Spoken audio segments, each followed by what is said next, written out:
I am 26 years old, and I thought I understood what love was. I thought it was the quiet comfort I felt with my husband, Leo. We had been together for 4 years, and our wedding felt like the next natural step. It was supposed to be a happy time, a celebration of our future. But one moment at our rehearsal dinner poisoned everything. It was a small thing, a look that lasted only a few seconds, but it planted a seed of doubt that grew into a dark and twisted tree. It started with a toast from my father-in-law, Arthur. He stood up, his glass raised high. He was a man who commanded attention, tall with a full head of silver hair and a voice that filled any room. Everyone at the dinner quieted down, turning to look at him. Leo squeezed my hand under the table, a proud smile on his face. I smiled back, trying to share his warmth, but a nervous flutter started in my stomach. Arthur had always been polite to me, but there was a distance, a coldness in his eyes that I could never quite push past. "I want to make a toast," Arthur began, his voice booming, "to my son, Leo." He paused, looking directly at Leo with an expression of intense pride. He has always made me proud. He is a good son, a smart man, and now, a husband. The room was filled with murmurs of agreement and soft applause.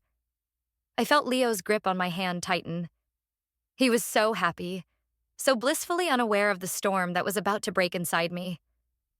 Arthur continued, his gaze sweeping across the room. "And I am so happy my son found someone." His eyes moved past me, past Leo, and settled on the other side of the room. He kept talking, but his words became a dull buzz in my ears. I followed his gaze. He was staring directly at my mother, Helen. It was not a casual glance. It was a look of such intensity, such possession, that it made the hair on my arms stand up. It was a stare that held a history I knew nothing about.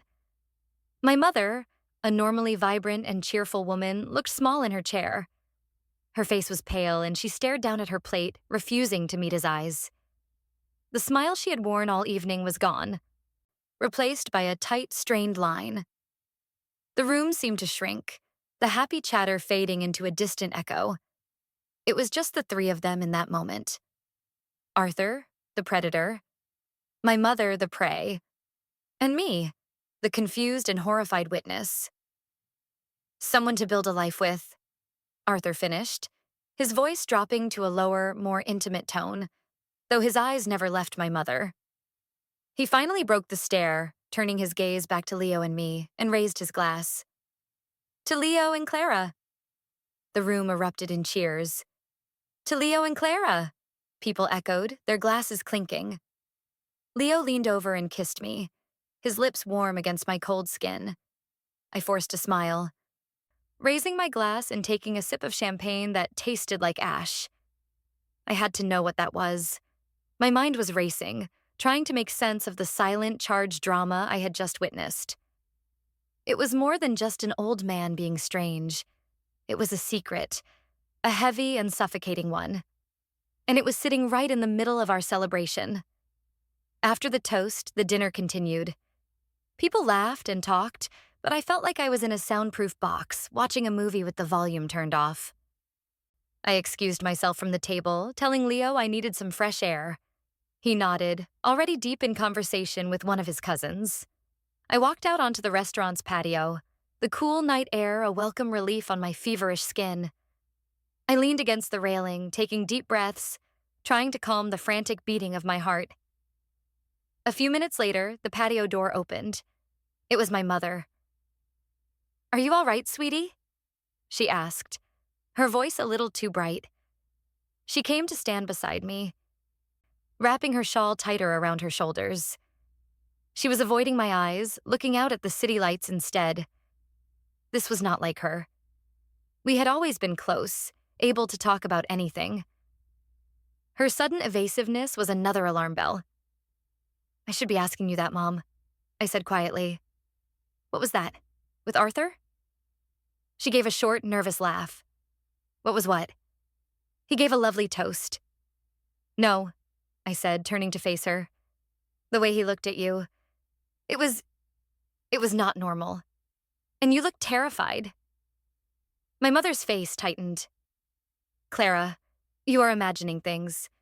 It is a stressful night for everyone. You are just getting wedding jitters. Do not patronize me, I said, my voice sharper than I intended. I know what I saw. He stared at you the entire time he was talking about Leo finding someone. It was like he was talking about you, not me. She finally looked at me, and in her eyes I saw a flicker of the same fear I had seen at the table. It was gone in an instant, replaced by a firm, closed-off expression.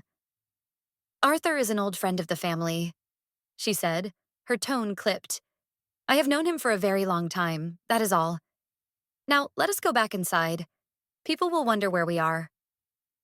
She turned and walked back into the restaurant without another word, leaving me alone on the patio with 1,000 unanswered questions. An old friend of the family? She had never mentioned knowing Arthur before I started dating Leo. In fact, when I first introduced them, she had acted as if they were complete strangers. She was lying. And that scared me more than anything. I knew with a certainty that chilled me to the bone that my wedding was not just the beginning of my future with Leo. It was also the beginning of uncovering a past that was meant to stay buried. The rest of the rehearsal dinner passed in a blur. I went through the motions, smiling, laughing, accepting congratulations from friends and family. But inside, I felt a growing sense of dread. Every time I glanced at Arthur, he seemed to be watching me, his eyes holding a smug, knowing look. He was the keeper of a secret, and he enjoyed the power it gave him. He enjoyed seeing the confusion and fear on my face. When Leo and I finally got back to our hotel room that night, I could not pretend anymore. As soon as the door closed behind us, the fake smile fell from my face.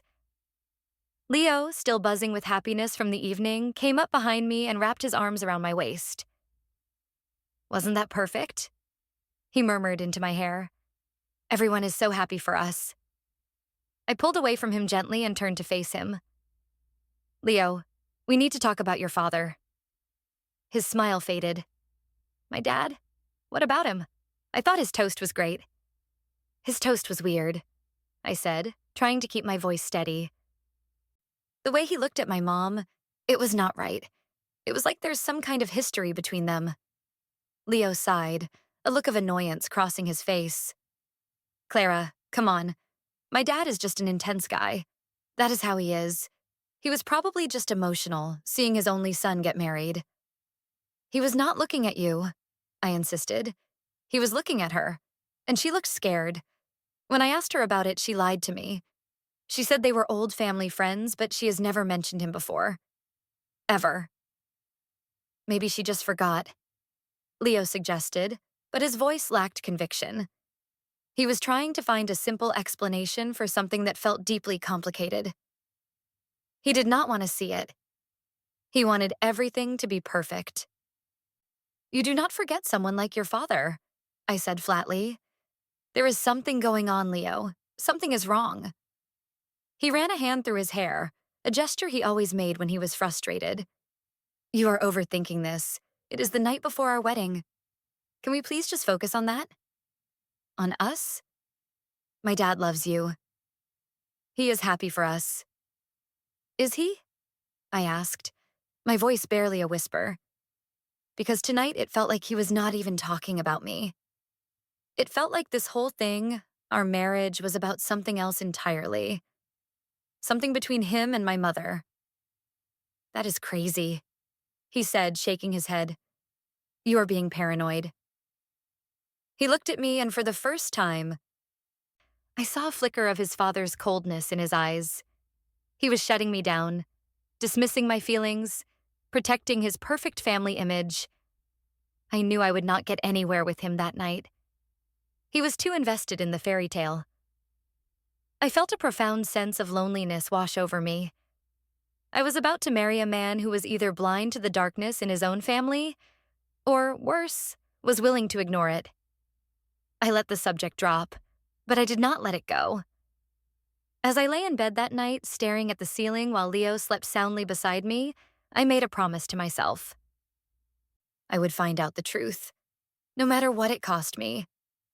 The wedding day was beautiful. The sun was shining, the flowers were perfect, and everyone looked happy.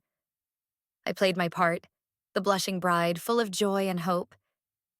But beneath the surface, I was an actress, delivering lines I did not feel. During the ceremony, I avoided looking at Arthur. I could feel his eyes on me, a heavy weight that made it hard to breathe.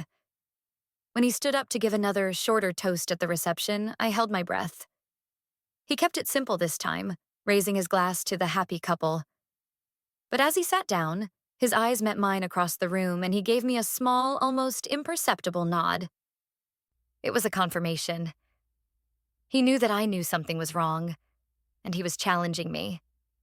The honeymoon was a welcome escape. For 2 weeks on a sunny beach far away from our families, I could almost forget the gnawing unease. Leo was attentive and loving, and for a little while I let myself believe that I had imagined it all, that I had let pre-wedding stress get the better of me. But the moment we returned home, the feeling came rushing back. The real world was waiting, and with it, the secrets I was determined to uncover. Life settled into a routine. We unpacked our wedding gifts, wrote thank you notes, and started our new life as a married couple. On the surface, everything was normal. But I was watching, listening, searching for any clue that could help me understand what was going on. I started with my mother. I would visit her, trying to bring up the past in casual conversation. I asked about her life before she met my father, about her friends, her work. She was always vague, changing the subject or claiming she did not remember details. Her memory, which was usually sharp as a tack, suddenly became foggy whenever I steered the conversation toward the years before her marriage. One Saturday, about a month after the wedding, I was helping her clean out the attic. It was a dusty space filled with forgotten treasures and old memories.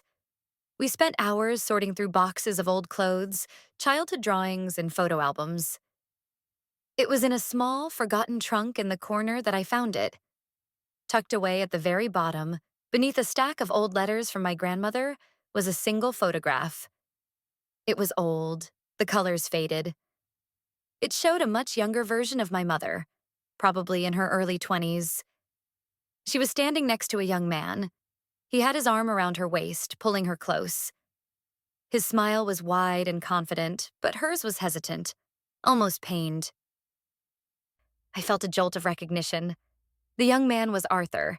He looked different, with dark hair and without the lines of age on his face, but there was no mistaking those intense, commanding eyes. I turned the photo over. On the back, written in faded blue ink, were 2 words: My Helen. My breath caught in my throat. This was it.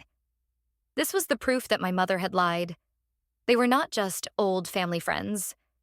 They had been together, and she looked miserable. I stood there in the dusty attic, the photograph clutched in my hand, and a cold anger washed over me. This was not a simple, forgotten romance. There was something dark here, something that had made my mother erase this part of her past so completely. I took the photo downstairs, my heart pounding in my chest. My mother was in the kitchen making us a pot of tea. She looked up and smiled when I came in, but her smile vanished when she saw the photograph in my hand. Her face went white. "Where did you find that?" she whispered, her voice trembling. "In the trunk in the attic," I said, my voice cold and hard. "You told me you were just friends." She sank into a chair, her hands shaking. "Clara, please, you need to put that away. Forget you ever saw it." "I cannot forget it," I said, placing the photo on the table between us. "Why did you lie to me, Mom? What is going on between you and Arthur?" She started to cry, silent tears streaming down her face. "You do not understand," she sobbed. "It was a long time ago. It does not matter anymore." "It does matter," I insisted, my voice rising. "It matters because he is my father-in-law. It matters because he looks at you like he still owns you. And it matters because you are so terrified of him that you lied to your own daughter." She shook her head, unable to speak.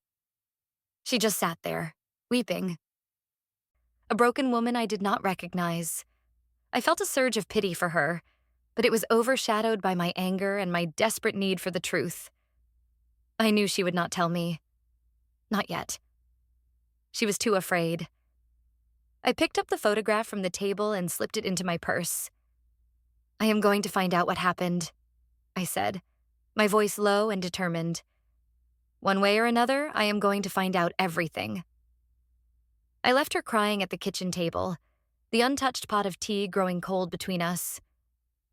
I drove home in a daze. The image of the photograph burned into my mind. My Helen. It was a declaration of ownership, and I was starting to realize that for Arthur, the past was not in the past at all. When I got home, Leo was on the couch watching a football game. He looked up, a cheerful greeting on his lips, but it died when he saw my face. "What is wrong?" he asked, sitting up. "You look like you have seen a ghost." "Maybe I have," I said. I walked over and turned off the television. I needed his full attention. I took the photograph out of my purse and held it out to him. "I found this at my mom's house today." He took it from me, his brow furrowed in confusion. He stared at it for a long moment, his expression slowly changing from curiosity to disbelief. "Is that my dad?" he asked, his voice strained. "With your mom?" "Yes," I said. "She lied, Leo. She told me they were just friends. But this is not a picture of friends." He looked from the photo to me, his eyes wide with confusion and a dawning sense of unease. "I do not understand. When was this taken?" "I do not know," I admitted. She would not tell me anything. She just started crying and begged me to forget about it.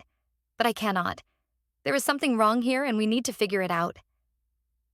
Leo stood up and started pacing the room, running his hand through his hair. "There has to be an explanation," he said, more to himself than to me. "A simple explanation." "Like what?" I challenged him. "That they dated for a little while 30 years ago and it was all very innocent? Then why is she so terrified of him? Why did she lie about it? Why did he look at her like that at the rehearsal dinner?" "I do not know," he shouted, his voice cracking. "Maybe it ended badly. People have messy breakups. It does not mean there is some big, dark conspiracy." "It feels like one," I said quietly. "It feels like he has some kind of hold over her. And I do not want that man, that secret in our lives." He stopped pacing and looked at me, his face a mixture of anger and desperation. "He is my father, Clara. You are asking me to choose between you and him." "No," I said, my voice firm. "I am asking you to choose the truth. I am asking you to help me protect my mother from a man who clearly frightens her. And I am asking you to stand by your wife when she tells you something is seriously wrong." He sank back onto the couch, the photograph still in his hand. He stared at his father's young, smiling face, and I could see the conflict raging within him. He was a good man, my Leo, but he had been raised to believe his father was a hero, a pillar of the community. The idea that Arthur could be anything else was shaking the very foundation of his world. "What do you want to do?" he asked finally, his voice heavy with resignation. "I want to talk to him," I said. "I want you to come with me, and I want to show him this picture and ask him to tell us the truth." He looked horrified. "Confront him?" "Clara, you do not just confront my father." "Then we will never know," I said. "And I cannot live like that. I cannot build a life with you, with this shadow hanging over us. We have to do this. Together." He was silent for a long time, his eyes fixed on the photograph. I held my breath, waiting for his decision. My entire future, our entire future, seemed to hang in that moment. Finally, he looked up at me, his eyes filled with a reluctant resolve. "Okay," he said. "We will talk to him. Together." We decided to go to his parents' house the next day, a Sunday. Leo called his mother, Beatrice, and told her we wanted to stop by to chat. She was delighted, completely unaware of the storm that was about to break over her perfectly manicured life. The drive over was tense and silent. Leo gripped the steering wheel so tightly his knuckles were white. I held the photograph in my lap, its edges worn and soft. It felt like a weapon. Beatrice greeted us at the door with a bright smile and hugs. She was a woman who lived for appearances, her hair perfectly coiffed, her home immaculate. She led us into the living room where Arthur was sitting in his favorite leather armchair reading the newspaper. He looked up when we entered, his eyes immediately finding mine. That same smug, knowing look was there. He knew why we had come. "Leo, Clara," he said, folding his newspaper and setting it aside. "What a nice surprise." His voice was smooth as silk, but there was an undercurrent of steel. "We need to talk to you, Dad," Leo said, his voice unsteady. Beatrice, who had been bustling around offering us drinks, froze. She sensed the tension in the room. "What is it, dear?" she asked, her smile faltering. I did not wait for Leo to build up his courage. I stepped forward and placed the photograph on the coffee table in front of Arthur. "We found this," I said, my voice clear and strong. "And we want to know what it means." Arthur glanced down at the photo. His expression did not change. It was as if he had been expecting this all along. He picked it up, studying it for a moment before letting out a soft chuckle. "A little trip down memory lane," he said, his voice laced with amusement. Beatrice gasped, snatching the photo from his hand. She stared at it, her face paling. "Arthur, what is this? Who is this woman?" "That is my mother," I said quietly. Beatrice looked from the photo to me, then to her husband, her eyes wide with betrayal and confusion. You and Helen?" she stammered. "It was a long time ago, my dear," Arthur said dismissively, waving a hand as if to brush away her concern. "Before I even met you. A youthful indiscretion, nothing more." "Then why did she lie about it?" Leo demanded, finding his voice. "Why is she so afraid of you?" Arthur's gaze shifted to his son, and for the first time his mask of calm indifference slipped. A flash of anger, cold and sharp, crossed his face. "Your mother-in-law is a dramatic woman," he said, his voice dropping to a low growl. "She always was. She likes to play the victim." "I do not believe you," I said, stepping forward. I was not going to let him intimidate us. "I saw the way you looked at her at the rehearsal dinner, and I saw the way she looked. That was not drama. That was fear. What did you do to her?" Arthur stood up, a towering figure of rage. "You will watch your tone in my house, young lady," he snarled. "You come in here, making wild accusations, trying to stir up trouble in my family. You know nothing." "Then tell me," I shot back, my own anger rising to meet his. "Tell me why my mother erased you from her life. Tell me why she looks like she wants to run every time you are in the same room. Tell me the truth." "The truth?" he scoffed, a cruel smile twisting his lips. "The truth is that Helen was weak. She could not handle a real man. She ran away from me, back to her pathetic little life. I did her a favor. I showed her what she was missing." "You are a monster," I whispered, the words catching in my throat. "Clara, maybe we should go," Leo said, placing a hand on my arm. He looked terrified, caught between his loyalty to his father and the horrifying reality that was unfolding before him. But I could not go. Not yet. I looked at Beatrice, who was standing frozen, tears welling in her eyes. "Did you know about this?" I asked her. "Did you have any idea?" She just shook her head, a lost and broken woman. She had built her entire life around this man, this image of a perfect family, and it was crumbling around her. I realized in that moment that she was as much a victim as my mother. She was trapped in the same web of lies and control. "We are leaving," Leo said, his voice firm this time. He took my hand and pulled me toward the door. I did not resist. I had my answer. Not in the words Arthur had said, but in the venom with which he had said them. This was not a simple breakup. He had hurt my mother deeply, and he was not sorry. He was proud of it. As we walked out the door, Arthur's voice followed us, cold and mocking. "You see, Leo? I told you she would be trouble." The drive home was a blur of tears and angry words. Leo was devastated, his image of his father shattered. He kept apologizing for his father's behavior, for not believing me, for being so blind. I listened, but my mind was elsewhere. I was thinking about my mother, alone with her fear for all these years. I was thinking about the smug look on Arthur's face. This was not over. This was just the beginning. I knew I could not rely on Leo to fight this battle. He was too broken, too conflicted. I had to do this myself. I needed more than just a photograph. I needed proof of what Arthur had done. I needed a weapon that could not be dismissed as a youthful indiscretion. I needed to find a way to take away his power, to expose him for the monster he truly was. And I would not stop until I did. My first step was to try and find someone who knew my mother and Arthur back then. My mother had no siblings, and her parents, my grandparents, had passed away years ago. I racked my brain, trying to remember any names she might have mentioned from her past. There was one, a great aunt on my grandfather's side named Margaret. She was elderly and lived a few hours away. I had only met her a handful of times at family funerals, but I remembered her as being sharp and outspoken. If anyone knew the family secrets, it would be her. I found her number in an old address book of my mother's and called her. I was nervous, unsure how to even begin the conversation, but Great Aunt Margaret made it easy. "Clara, dear," she said, her voice crackling over the phone.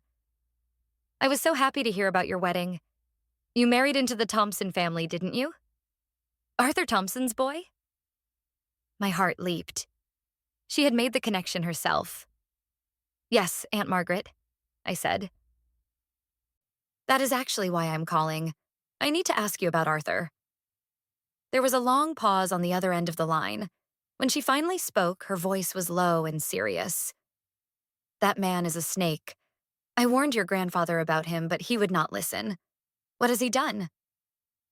The floodgates opened. I told her everything. The toast at the rehearsal dinner, the look in his eyes, my mother's fear, the photograph. She listened patiently without interrupting. When I was finished, there was another long silence. "I am not surprised," she said finally, her voice heavy with sadness. "I am only surprised it took this long for the poison to surface." "What poison?" I asked, my hand gripping the phone tightly. "What happened back then?" "It is a long and ugly story, Clara," she said, "and not one I am keen to tell over the phone. If you really want to know, you should come and see me. And you should come alone." We arranged for me to visit her the following weekend. I told Leo I was going to see a sick relative, a small lie that I hated telling but felt was necessary. He was still reeling from our confrontation with Arthur, and I knew he was not ready for what was to come. He was trying to process the fact that his father was not the man he thought he was, and I needed to let him do that at his own pace. This next step, I had to take by myself. Great Aunt Margaret lived in a small, tidy house filled with books and old photographs. She was a tiny woman with bright, intelligent eyes. She made us tea and we sat in her sun-filled living room. For a while, we made small talk about my wedding, my job, her garden. But eventually, the conversation turned to the reason for my visit. "Your mother, Helen, was a beautiful girl," Margaret began, her eyes distant with memory. "And she was so full of life. She was engaged to be married, you know, to a wonderful young man named Robert. Your father." I was confused. "But I thought she met my dad later." Margaret shook her head. "No, dear. They were together before Arthur. They were deeply in love. Everyone could see it. They were planning their future." She paused, taking a sip of her tea. "And then Arthur Thompson came to town." She told me the story, piece by painful piece. Arthur's family was wealthy and powerful, even back then. He was used to getting whatever he wanted. And he decided he wanted Helen. He started pursuing her relentlessly, even though he knew she was engaged. She rejected him, of course. She loved Robert. But Arthur did not take no for an answer. He was obsessed, Margaret said, her voice low. He started by trying to charm her, buying her expensive gifts, things your grandfather, a humble shop owner, could never afford. When that did not work, he changed his tactics. This was where the story took a dark turn.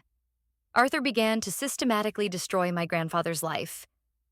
He used his family's money and influence to open a rival shop across the street, undercutting my grandfather's prices until he was on the brink of bankruptcy. There were mysterious accidents at the shop, a fire in the back room, a break-in where nothing was stolen but everything was smashed. The police could never prove anything, but everyone knew who was behind it. Your grandfather was a proud man, Margaret said, her eyes filling with tears. He was being ruined, and he could not stop it. Arthur made it clear that it would all go away if Helen would just agree to be with him. My blood ran cold. This was not a breakup. This was extortion. This was a man using his power to crush a family until he got what he wanted. So she did it, I whispered, the horrifying realization dawning on me. She broke up with my dad to save her family. Margaret nodded sadly. She had no choice. She sacrificed her own happiness for them. She dated Arthur for about a year. It was a miserable time for her. He was possessive, controlling, cruel. The light went out of her eyes. That photograph you found? It must have been from that time. You can see the sadness in her face. What happened to my dad? Robert? I asked. He was heartbroken, she said. He could not understand why she had ended things so suddenly. He eventually left town, trying to escape the memories. But they got back together, I said, clinging to that one piece of hope. They got married. They had me. Yes, Margaret said with a small smile. After about a year, Helen finally found the courage to leave Arthur. She told him it was over. He was furious. He threatened her, told her he would ruin her, that she would never be free of him. But she stood her ground. A few months later, your father came back to town. He had heard what had happened. They found their way back to each other. They got married quickly, quietly. They just wanted to be together. The relief I felt was immense, but it was quickly followed by a new wave of anger. So Arthur just got away with it? He terrorized my family, and he faced no consequences? In those days, men like Arthur Thompson always got away with it, Margaret said bitterly. They had the money, the power. What could anyone do? Your parents decided the best thing to do was to move on, to build a happy life and try to forget. They moved to a different city. They never spoke of him again. Until now. Until I had unknowingly brought the monster from my mother's past right back into her life by marrying his son. The irony was cruel. I thanked Aunt Margaret for telling me the truth. It was a heavy burden, but it was better than the suffocating uncertainty I had been living with. She hugged me tightly at the door. Be careful, Clara, she warned. A snake is still a snake even when it is old. On the long drive home, my sadness hardened into a cold, clear resolve. Arthur had not just hurt my mother. He had stolen a year of her life. He had terrorized her family. And he had shown no remorse. In fact, he seemed to enjoy the power he still held over her. The smug look in his eyes, the dismissive way he spoke of her. He was still punishing her for leaving him. I knew what I had to do. I was not going to let him get away with it. Not this time. My mother and father had chosen to move on, to find peace in forgetting. But I could not. I would not. Arthur Thompson had built his life on a foundation of lies and cruelty, all while presenting himself as a respectable pillar of the community. I was going to tear that foundation down, brick by brick. He had picked a fight with the wrong generation. He thought my mother was weak. He was about to find out that her daughter was not. My first challenge was figuring out how to prove any of this. It was one thing to hear the story from my great-aunt. It was another thing entirely to find concrete evidence from over 30 years ago. Arthur had been careful. The accidents at my grandfather's shop were officially unsolved. The financial pressure was just business competition. His emotional abuse of my mother was her word against his. I needed something solid, something undeniable. I started my research online, digging into old newspaper archives from the town where my mother grew up. I spent hours scrolling through microfiche, my eyes burning from the strain. I found articles about the opening of the Thompson family's new store, the one that had competed with my grandfather's. It was praised as a sign of progress, bringing new jobs to the small town. There was no mention of the predatory tactics they used. Then, I found a small article in the local police blotter section. It was about a fire in the storage room of my grandfather's shop. The cause was listed as undetermined, but the article noted that it was the second unfortunate incident to befall the business in a matter of months. It was not much, but it was a start. It was a public record that corroborated part of Aunt Margaret's story. Next, I tried to find records of my grandfather's business. I knew he had eventually sold it for a fraction of its worth. I wanted to see who he had sold it to. After days of searching through online county records, I hit a wall. The records from that far back were not digitized. If I wanted to see them, I would have to go to the county courthouse in my mother's hometown. I took a day off work, telling Leo I was visiting a friend. The lies were piling up, and I felt a pang of guilt, but I could not involve him yet.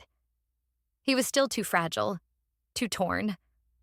I needed to have an airtight case before I brought this to him again.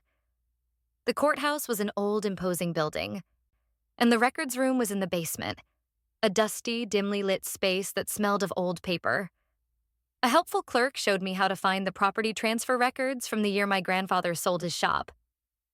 I spent hours poring over the thick, heavy ledgers, and then I found it. The deed of sale for my grandfather's property. My heart hammered against my ribs as I read the name of the buyer. It was not Arthur Thompson. It was a holding company I had never heard of. For a moment, my heart sank. This was a dead end, but something told me to keep digging. I wrote down the name of the holding company and took it back to my laptop. I started searching for any information I could find about it. For a while, I found nothing. It seemed to be a ghost corporation. But then I stumbled upon an old business directory from that era. And there it was. The holding company was listed, along with the names of its board members. My breath hitched when I saw the name at the top of the list. Arthur Thompson. He had hidden his involvement, using a shell company to buy my grandfather's business out from under him after he had driven him to the brink of ruin. He had not just forced my mother to be with him. He had profited from her family's misery. The cold, calculated cruelty of it took my breath away. This was the weapon I had been looking for. This was the undeniable proof of his predatory nature. I took a picture of the business directory with my phone, my hands shaking with a mixture of horror and triumph. Armed with this new evidence, I felt a shift inside me. My fear was being replaced by a steely determination. I was no longer just a confused and angry daughter. I was an investigator. A woman on a mission. I knew my next step was to confront my mother again, but this time it would be different. I would not be asking her for the truth. I would be showing it to her. I needed her to stand with me. I could not do this alone. I drove straight from the courthouse to her house. When she opened the door, her face was etched with worry. "Clara, I have been so worried about you. You have been so distant." "I know, Mom," I said, walking past her into the living room. "I have been busy. I have been finding out the truth."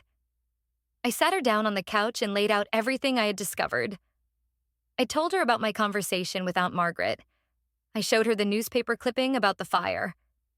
And then I showed her the picture of the business directory, with Arthur's name listed as the owner of the company that had bought her father's shop.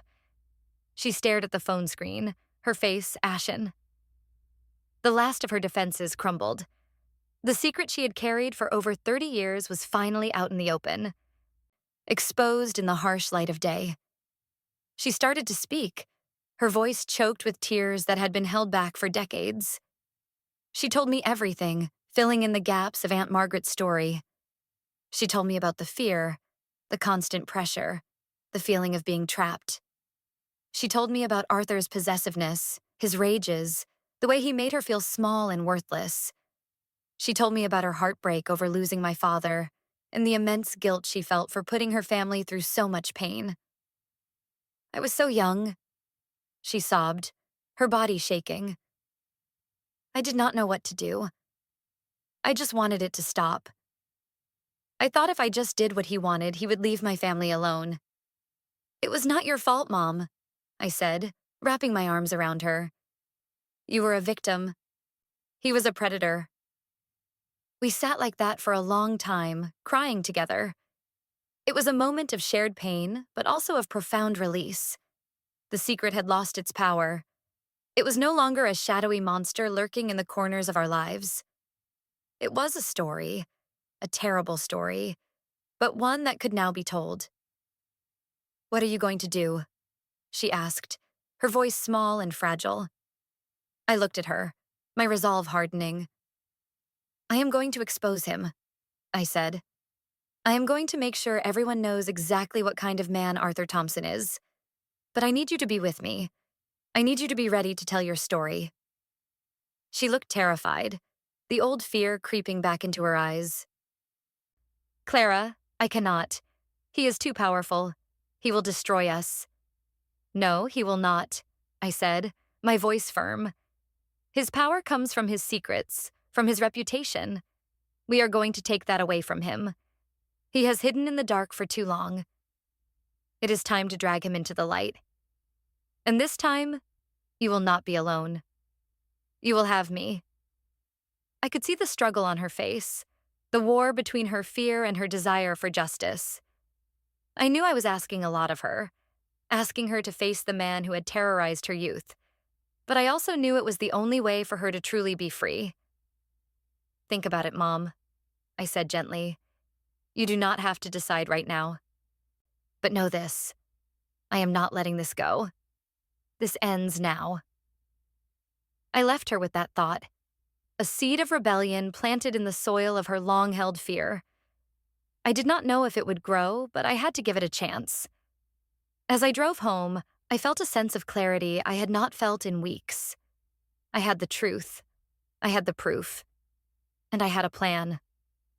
Arthur Thompson had built a kingdom on the suffering of others, and I was going to be the one to burn it to the ground. My plan needed a stage. A private confrontation would not be enough. Arthur would just deny everything, twist the story, and turn Leo against me for good. No, this needed to be public. He cared about his reputation, his social standing more than anything. That was his weak point. I needed to expose him in front of the people whose respect he craved. And I knew the perfect opportunity was coming up. His and Beatrice's 40th wedding anniversary party. It was the social event of the season in their community. They were hosting a lavish gala at a country club with over 200 guests. It was the perfect stage to showcase their perfect life, their perfect family. It was also the perfect stage to tear it all down.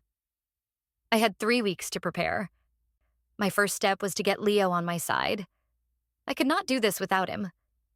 I sat him down that night and told him everything I had found. I laid out the evidence piece by piece, the story from Aunt Margaret, the newspaper clippings, the property records, the holding company. I told him what his father had done to my mother and her family. He listened in stunned silence, his face growing paler with each new revelation. The man I was describing was a stranger to him, a monster wearing his father's face. When I was finished, he just sat there, staring into space. The entire history of his life being rewritten in his mind. I do not know what to say, he whispered, his voice hoarse. It is unbelievable. But it is true, I said gently, and we cannot let him get away with it. What do you want to do? He asked, his eyes pleading with me as if he hoped I would say we should just let it go, walk away and try to forget. I want to expose him, I said, my voice unwavering. At the anniversary party, I am going to make a toast, and I am going to tell everyone the truth. He looked horrified. Clara, no, you cannot. That would destroy everything. It would destroy my mother. Your father already destroyed everything, I countered. He built this family on lies and cruelty. Your mother has been living a lie for 40 years. Do you think she deserves that? Do you think my mother deserves to live in fear for the rest of her life? But to do it publicly? He argued, shaking his head. It is so brutal. He was brutal, I said, my voice hard as stone. He deserves to be exposed for what he is. This is not about revenge, Leo. This is about justice. It is about protecting the people we love from a man who has hurt them. I need to know, are you with me? Or are you with him? It was the same question I had asked him before, but this time the stakes were infinitely higher. He looked at me, his eyes filled with anguish. I could see the war raging inside him, the love for his father fighting against the horrifying truth. I held my breath, my entire plan hanging on his answer. I am with you, he said finally, his voice barely a whisper. I am with you, but I am scared. I am scared too, I admitted. But we will do it together. With Leo on my side, the next step was to prepare my mother. I went to see her every day for the next 3 weeks. We talked for hours. I let her tell her story over and over again until the telling of it no longer brought her to tears. I watched as her fear slowly transformed into a quiet anger, a righteous indignation that had been suppressed for decades. She started to see herself not as a victim, but as a survivor. I told her my plan. At first, she was hesitant. The idea of a public confrontation was terrifying. But as we talked, she started to see the necessity of it. She realized that as long as Arthur's secret was safe, he would always have power over her. The only way to be free was to speak the truth, loudly and clearly, for all to hear. I will do it, she said one afternoon, her voice stronger than I had ever heard it. I will stand with you. I will tell my story. The final piece of my plan was to gather more support. I knew that when the truth came out, people would be shocked. Some would not believe it. Arthur would have his defenders. I needed allies in that room. I decided to reach out to Arthur's brother, my uncle-in-law, Daniel. He had always been the black sheep of the family, a quiet, gentle man who seemed uncomfortable with his brother's bombastic personality. I had a feeling he knew more than he let on. Leo and I went to see him. I laid out the evidence for him, just as I had for Leo. He listened patiently, his expression grim. When I was finished, he nodded slowly. I am not surprised, he said, his voice heavy. I always knew there was a darkness in my brother. I never knew the details of what happened with your mother, but I knew he was obsessed. And I know how he operates in business. He is ruthless. He crushes anyone who gets in his way. Will you stand with us? I asked. When we expose him? He looked at me, a sad smile on his face. Arthur is my brother, he said. But what he did was wrong. It is long past time he was held accountable. Yes, I will stand with you. The night of the anniversary party arrived. I felt a strange sense of calm as I got ready. The fear was still there, a cold knot in the pit of my stomach, but it was overshadowed by a powerful sense of purpose. I was not just doing this for my mother. I was doing this for Beatrice, for Leo, for Daniel, for every person Arthur had ever bullied or manipulated. I was doing this for myself, for the future of my marriage, for the clean, honest life I wanted to build. Leo stood beside me, his hand a warm, steady presence on my back. My mother was with us, her face pale but her eyes resolute. We were a united front, a small army marching into battle. We walked into the country club ballroom, a glittering world of chandeliers, champagne, and fake smiles. Arthur and Beatrice were at the entrance, greeting their guests. Arthur was in his element, the king in his castle. When he saw us, his smile faltered for a fraction of a second. He saw the look in my eyes, and he knew. The party was in full swing. A band was playing, people were dancing, toasts were being made. Speaker after speaker got up to praise Arthur, to talk about his business acumen, his generosity, his dedication to his family. With each word, my resolve hardened. They were praising a monster, a carefully constructed illusion, and I was about to shatter it. Finally, the master of ceremonies announced that there would be one final toast from Arthur's new daughter-in-law, Clara. A hush fell over the room as I made my way to the stage, my heels clicking on the polished floor. I stepped up to the microphone, my heart pounding so hard I could feel it in my throat. I looked out at the sea of faces, all turned toward me. I saw Leo and my mother standing together, giving me a small, encouraging nod. I saw Daniel watching me with a grim expression. And I saw Arthur, his face a mask of fury, his eyes boring into me, daring me to speak.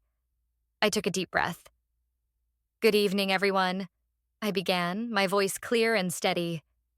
"I am Clara, Leo's wife. I would like to propose a toast to my father-in-law, Arthur Thompson." I paused, letting the words hang in the air. A toast to the man he really is. Arthur's face darkened. Beatrice looked confused, a nervous flutter in her smile. I could feel the tension in the room rising.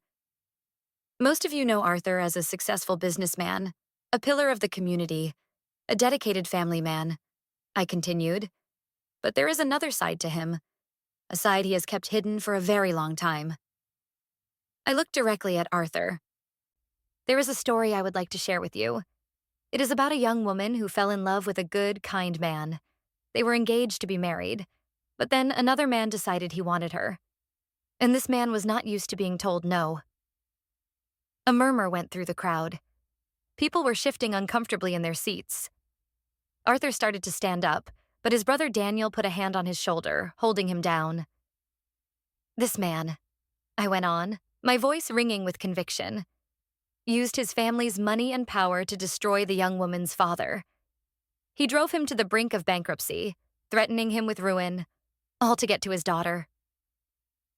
I saw my mother then, her face a mask of quiet resolve. I knew I had to let her speak her own truth. "But you do not have to take my word for it," I said, my voice softening, "because that young woman is here tonight, and I think it is time we all heard her story. From her."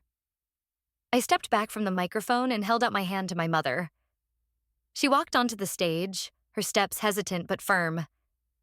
She took the microphone from my hand, her eyes sweeping across the stunned and silent room. She looked at Arthur, and for the first time in her life, there was no fear in her eyes, only a quiet, powerful strength. "My name is Helen," she began, her voice trembling but clear. "And what my daughter says is true. Over 30 years ago, Arthur Thompson destroyed my family to get to me. He held my father's livelihood in his hands and forced me to leave the man I loved. The year I spent with him was the darkest of my life. He was a cruel, controlling man who took pleasure in my misery." Beatrice let out a strangled sob. Arthur was on his feet now, his face purple with rage. "Lies," he roared, his voice booming across the ballroom. "She is a liar. This is a pathetic attempt to extort money from my family." "Is it a lie, Arthur?" I asked, stepping back to the microphone. I held up my phone, which was connected to the large screens on either side of the stage. "Is it a lie that you drove my grandfather out of business? Because here are the property records showing the sale of his shop to a holding company. And here," I said, swiping to the next image, "is the business directory from that year, listing you as the owner of that company." The images flashed on the screens, large and undeniable. The crowd gasped. The murmurs grew into a roar of shock and disbelief. Arthur stared at the screens, his face ashen. He was trapped, exposed, his carefully constructed world crumbling around him. "And is it a lie that there were mysterious accidents at his shop?" I pressed on. "Because here is the newspaper article about the fire in the storage room." The clipping appeared on the screen.